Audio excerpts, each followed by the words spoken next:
Hi guys, gumawa nga pala ako ng ham and cheese stick. Yan, ito yung ham and cheese stick. Ito naman yung cheese stick. At gumawa rin pala ako ng ano bang tawag dito? Tuna cheese stick. Yan. So, lahat po ng mga ginamit ko ingredients dito guys, mga leftover lang dito sa bahay. Hindi na ako bumili sa bayan. So, syempre, kasi naman masayang, lalo na yung wrapper na nakalagay sa freezer.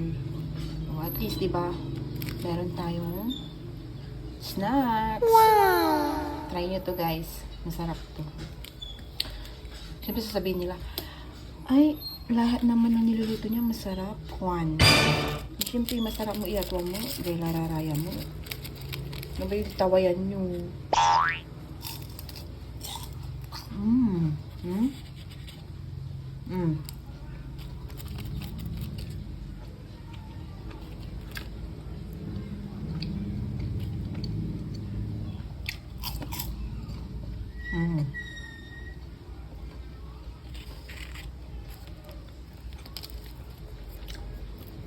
Pwede mo i-iso. I-try tayo i-isokin. May tuna. Ayan, may karato may anak ko. May tuna. Sikat ipapangan may walay karato may anak ko. Katong ginawa lang niya ay. Isang walay cheese mo nin. Malag. Ni-slice ko lang ba yung kagalag. Yan lang.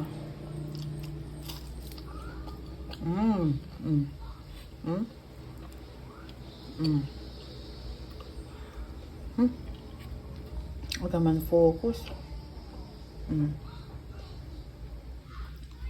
Masarap.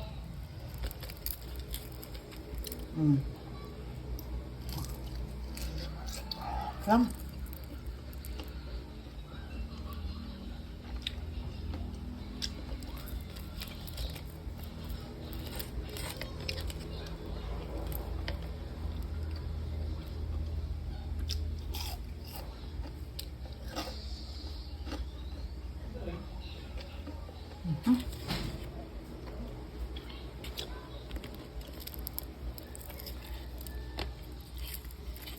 Try tayo yung iso.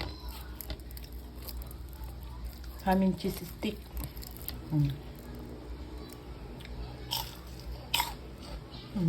Masarap. Pampataba. Ayaw, di ma.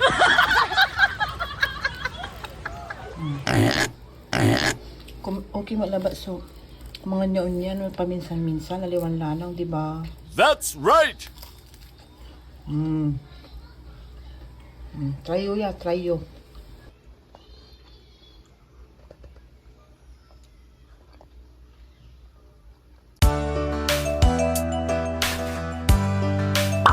Nice.